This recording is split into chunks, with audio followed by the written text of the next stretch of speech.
ಉಚಿತ ಆರೋಗ್ಯ ಶಿಬಿರ ಹಾಗೂ ಜಾಗೃತಿ ಕಾರ್ಯಕ್ರಮ. ಆರೋಗ್ಯವಂತ ವ್ಯಕ್ತಿ ನಿಜವಾದ ದೇಶ ಸಂಪತ್ತು. ರೆವರೆಂಡ್ ವಿ.ಆರ್. ಬಸವರಾಜ್, ಗಂಗಾವತಿ. ಬಡತನ ಶ್ರೀಮಂತಿಕೆಗಿಂತ ಆರೋಗ್ಯವಂತ ವ್ಯಕ್ತಿಯೇ ನಿಜವಾದ ದೇಶದ ಸಂಪತ್ತು ಎಂದರೆ ವರೆಂಡ್ ವಿ.ಆರ್. ಬಸವರಾಜ್ ಹೇಳಿದರು.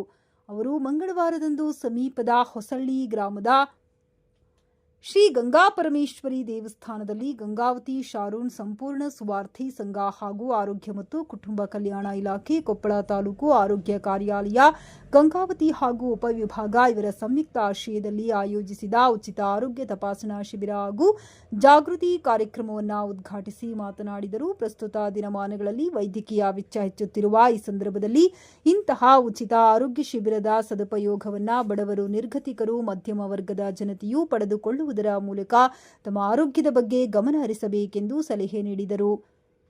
ಈ ಸಂದರ್ಭದಲ್ಲಿ ಗಂಗಾಪರಮೇಶ್ವರಿ ದೇವಸ್ಥಾನ ಸಮಿತಿಯ ಪ್ರಧಾನ ಕಾರ್ಯದರ್ಶಿ ಶ್ರೀನಿವಾಸ್ ಮಾತನಾಡಿ, ಪ್ರಸ್ತುತ ದಿನಮಾನಗಳಲ್ಲಿ ನಾವು ಸೇವಿಸುವ ಆಹಾರದಲ್ಲಿ ಕಲಬೆರಕೆಯಿಂದ ಕೂಡಿದ್ದು ಅವುಗಳಿಂದ ಆರೋಗ್ಯದ ಮೇಲೆ ವ್ಯತಿರಿಕ್ತವಾದ ಪರಿಣಾಮ ಉಂಟಾಗುತ್ತದೆ. ಆರೋಗ್ಯದ ಬಗ್ಗೆ ಪ್ರತಿಯೊಬ್ಬರೂ ಗಮನ ಹರಿಸುವುದು ಅವಶ್ಯವಾಗಿದೆ. ಈ ಹಿನ್ನೆಲೆಯಲ್ಲಿ ಶಾರೂನ್ ಸಂಸ್ಥೆಯವರು ಉಚಿತ ಆರೋಗ್ಯ ಶಿಬಿರ ಹಾಗೂ ಜಾಗೃತಿಯ ಮೂಲಕ ಅರ್ಥಪೂರ್ಣವಾದ ಕಾರ್ಯಕ್ರಮವನ್ನು ನಡೆಸಿದ್ದು ಸಂತಸದಾಯಕವಾಗಿದೆ ಎಂದು ಹೇಳಿದರು. ಈ ಸಂದರ್ಭದಲ್ಲಿ ರಕ್ತದೊತ್ತಡ, ಸಕ್ಕರೆ ಕಾಯಿಲೆ, HIV ತಪಾಸಣೆ, ರಕ್ತ ತಪಾಸಣೆ ಸೇರಿದಂತೆ ಎಲುಬು ಕೀಲುಗಳ ತಪಾಸಣೆ, ಕ್ಷಯ ತಪಾಸಣೆ ಸೇರಿದಂತೆ ಮಕ್ಕಳಿಗೆ ಹಾಗೂ ಮಹಿಳೆಯರಿಗೆ ಸಂಬಂಧಿಸಿದ ಕಾಯಿಲೆಗಳ ಬಗ್ಗೆ ತಪಾಸಣೆ ನಡೆಸಿದರು. 75ಕ್ಕೂ ಅಧಿಕ ರೋಗಿಗಳು ಶಿಬಿರದ ಸದುಪಯೋಗವನ್ನು ಪಡೆದುಕೊಳ್ಳಲು ಈ ಸಂದರ್ಭದಲ್ಲಿ ವೈದ್ಯರಾದ ICTC ಡಾಕ್ಟರ್ ಶಿವಾನಂದ್ ನಿಂಗಪ್ಪ, ಮುತ್ತಣ್ಣ, ಆಯುರ್ವೇದಿಕ್ ಕಾಲೇಜಿನ ಡಾಕ್ಟರ್ ಅನುಶ್ರೀ, ಡಾಕ್ಟರ್ ರಾಜೇಶ್ವರಿ ಶಿಬಿರದಲ್ಲಿ ಭಾಗವಹಿಸಿದ್ದರು. ಈ ಸಂದರ್ಭದಲ್ಲಿ ಗಂಗಾಪರಮೇಶ್ವರಿ ದೇವಸ್ಥಾನದ ಅಧ್ಯಕ್ಷ